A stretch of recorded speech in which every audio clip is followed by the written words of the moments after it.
10ª Fenavinho. De 15 a 31 de julho de 1994. Festa em época de Copa do Mundo.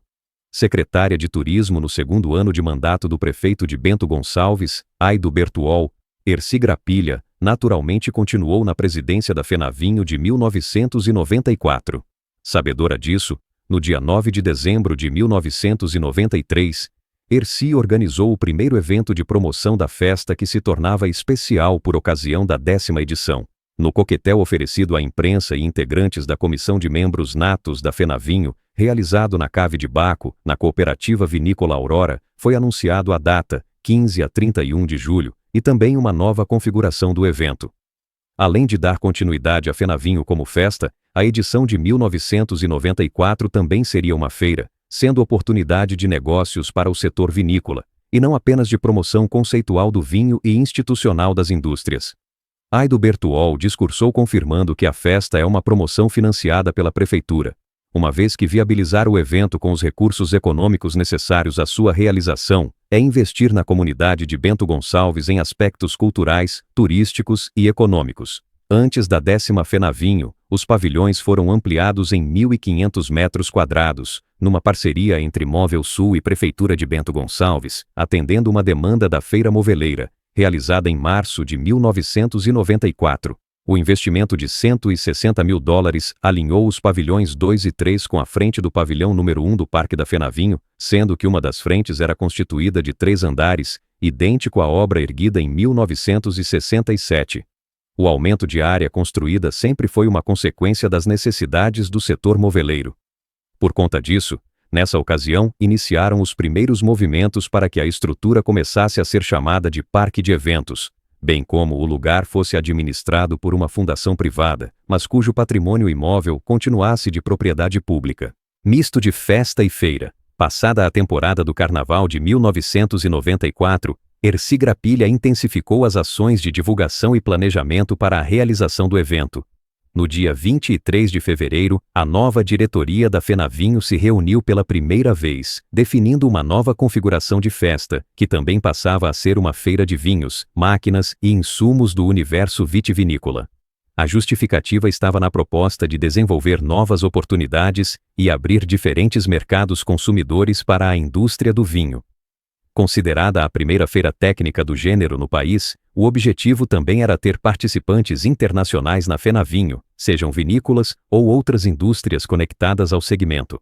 A nova diretoria para a segunda festa, conduzida por Erci Grapilha, manteve nomes da Fenavinho anterior, mas em posições diferentes, bem como foi acrescida de outras pessoas, para dividir tarefas em variadas comissões e tornar o evento mais comunitário. Com um orçamento aprovado pela Câmara de Vereadores, a visibilidade dos trabalhos se iniciaram em 25 de fevereiro, quando a Fenavinho participou com um estande exclusivo na Festa da Uva de Caxias do Sul, encerrada no dia 13 de março de 1994. Imprensa é convidada a dar sugestões à festa.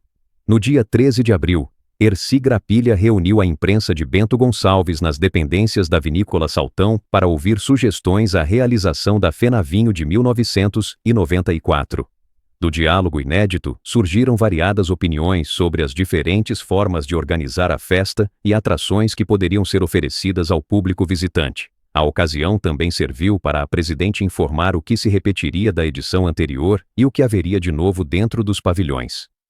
Continuar com o atendimento a crianças por meio da Piccola Città demonstrava o quanto assertivo foi a proposta da recreação infantil gratuita dentro do parque.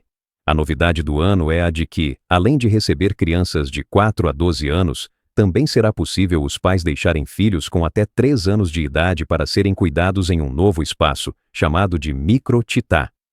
A ala gastronômica é mantida, mas com espaços mais reservados. E de 11 cozinhas em 1993, desta vez seriam 8. La Strada del Vino é substituída pela inédita iniciativa da Feira de Máquinas e Insumos. As vinícolas, num total de 23, ficam situadas no entorno da Praça La Gran Cantina, espaço criado para ser o varejo de vinhos dos expositores. No mesmo pavilhão, surge o Museu do Vinho. No andar inferior de 2 pavilhões, é reservado espaço para os expositores de produtos variados, de confecções a móveis. No mesmo andar, se instalará a Piccola Città. O período para o qual a FenaVinho foi programada coincidiria com as partidas finais da Copa do Mundo de Futebol, nos Estados Unidos. Independente de qual fosse o desempenho do Brasil na competição, a diretoria informou que colocaria telões para os visitantes acompanharem os últimos momentos do campeonato. Os telões também foram propostos para serem usados nos 2 palcos a serem instalados na área gastronômica, proporcionando um novo dinamismo aos grupos musicais, que poderiam explorá-los em suas apresentações.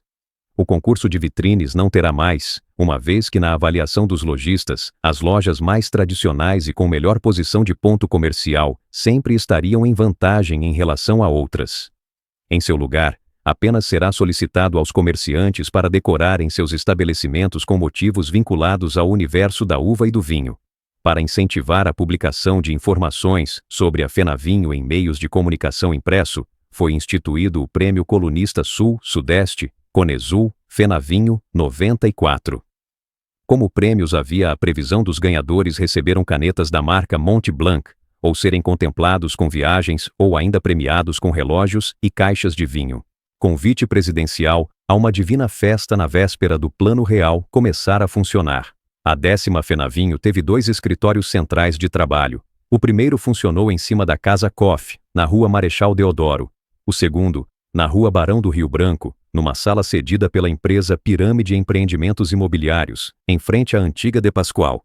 Nestes lugares foram tomadas as principais decisões para a execução da festa.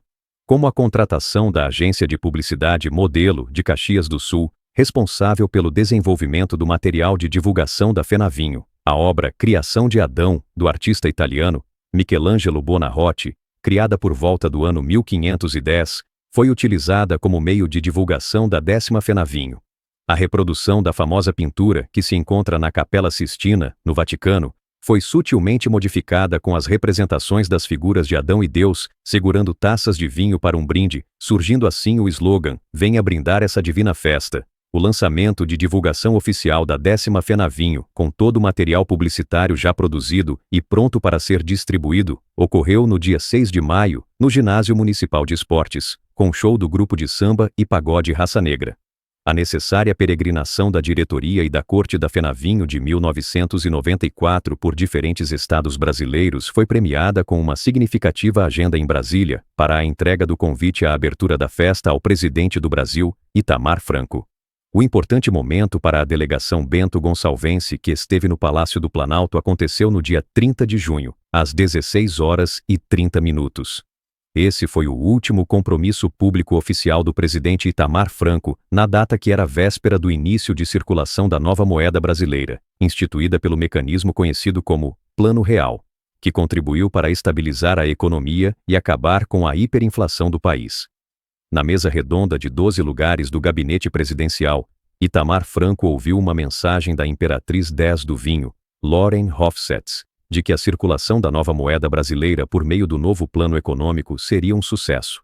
No dia anterior à visita ao Palácio do Planalto, a comitiva de Bento Gonçalves esteve na Câmara dos Deputados e no Senado Federal, nos Ministérios da Agricultura e da Indústria e Comércio e na Casa Civil.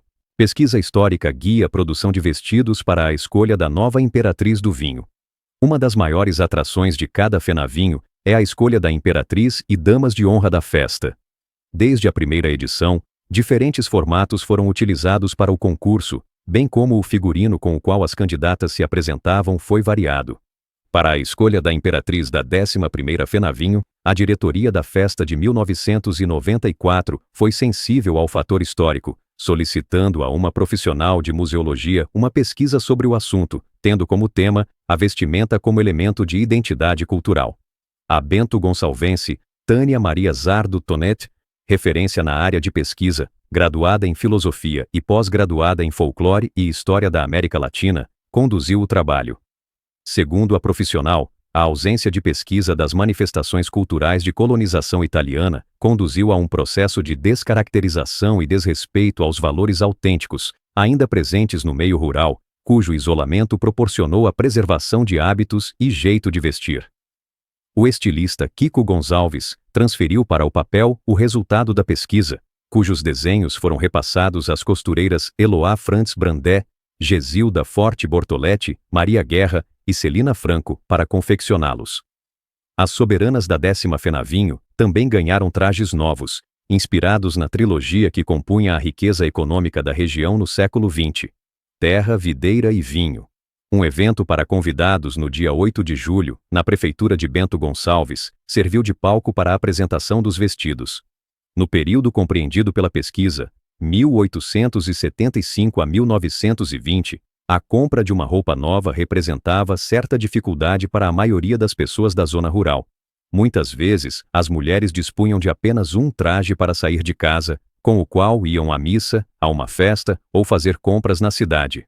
Com condução e locução do evento feitos pela própria pesquisadora Tânia, os trajes confeccionados foram usados pelas candidatas inscritas em uma noite lembrada como sendo de muito frio e registro de neve em Bento Gonçalves. Bastante coloridos, revelavam a autenticidade dos mais lindos figurinos do início da colonização italiana em território da antiga colônia de Dona Isabel, os quais não possuíam saias de armação e predominava a ausência de decotes e uso de mangas compridas. Isso tudo pôde ser conferido pela comunidade na noite de 28 de julho, quando houve a escolha da imperatriz durante a programação da 10ª FENAVINHO, dentro dos pavilhões. O cenário da escolha foi a praça montada no pavilhão A, a qual homenageava Nono Maso, no concurso coordenado por Elizabeth Stefenão, da empresa ES Promoções Artísticas, auxiliada por Itacir Giacomello. Os 10 jurados avaliaram as candidatas na apresentação coreografada, relembrando um passeio dominical das jovens após a missa, hábito comum no dia que usavam a roupa de sair. Candidata de número 16, Melissa Pradier, que se apresentou com um vestido de linho em tom de rosa claro e representava o Clube Aliança, foi eleita imperatriz da 11ª FENAVINHO. Suas damas de honra foram Cláudia Provence, Vinícola Pompeia, e Marta Pasquale, Carvi, Fervi. Sem realização de FENAVINHO nos 2 últimos anos de mandato do prefeito Aido Bertuol, a nova Corte do Vinho foi coroada somente em dezembro de 1996, durante cerimônia ocorrida dentro da Igreja Santo Antônio, replicando um hábito de coroações europeias, França e Inglaterra, observado nos séculos XI e XII. A abertura ocorre no início da noite de sexta-feira.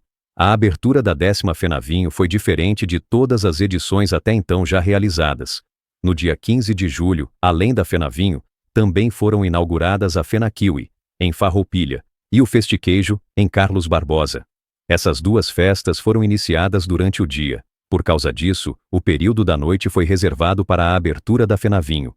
Os horários foram diferentes para contemplar a presença das autoridades políticas nacionais e estaduais em cada uma delas. Itamar Franco não veio a Bento Gonçalves.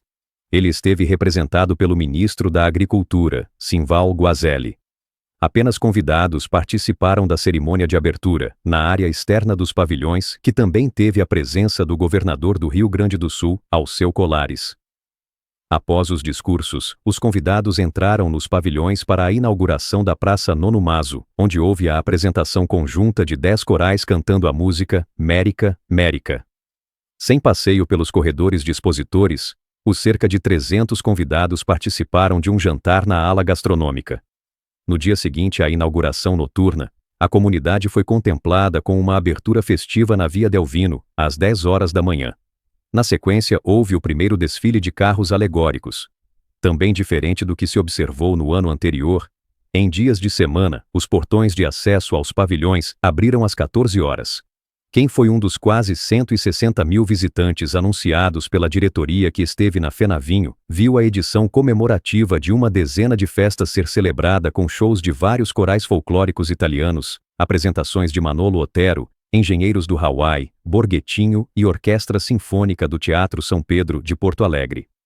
Alguns visitantes assistiram nos pavilhões à final da Copa do Mundo de Futebol, disputada no primeiro domingo da 10ª FENAVINHO, quando o Brasil venceu a Itália nos pênaltis depois de um placar sem gols no tempo normal. Fora dos pavilhões, as competições esportivas nas modalidades de futebol, ping-pong, taekwondo, bocha, bolão, vôlei, ciclismo, paraglider e motociclismo preencheram um extenso calendário de disputas antes e depois do encerramento da festa. Na edição realizada no ano de início do Plano Real, o preço do ingresso para acessar os pavilhões era de R$ 1,50. Quem deixou de ir à festa ainda precisou lamentar o incêndio no bar Onda Liberal, que funcionava no porão da Casa do Agricultor, inaugurada em 1980, a qual foi completamente destruída pelo fogo no dia 29 de maio de 1994. Desfile de carros alegóricos na Barão do Rio Branco. Foram programados 3 desfiles de carros alegóricos, 2 diurnos, nos dias 16 e 30 de julho, e um noturno, no dia 23. O trajeto foi bem mais diferente do que o do ano passado, quando eram percorridas várias ruas. Dessa vez, a atração passou pela Rua Barão do Rio Branco, na área central de Bento Gonçalves. Com chassis emprestados pela Organização da Festa da Uva, de Caxias do Sul, foram construídos 15 carros. Os veículos participantes eram temáticos e cada um deles representava uma entidade, comunidade ou empresa. Distrito de Tuiuti. O início da colonização com a chegada dos imigrantes. Faria Lemos. O trabalho, a poda, o empalhamento e a fabricação de cestos. São Pedro. A colheita da uva e elaboração do vinho com os pés.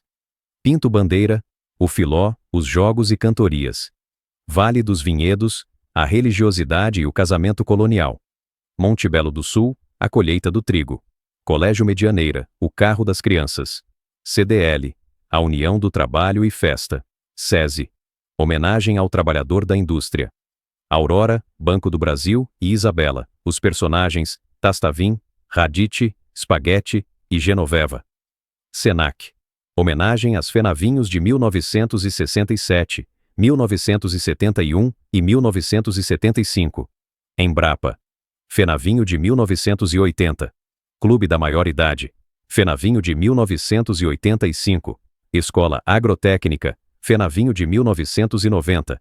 1991 e 1992, Prefeitura de Caxias do Sul, homenagem a Fenavinho, Carro da Imperatriz e Damas de Honra, e o Caminhão do Vinho.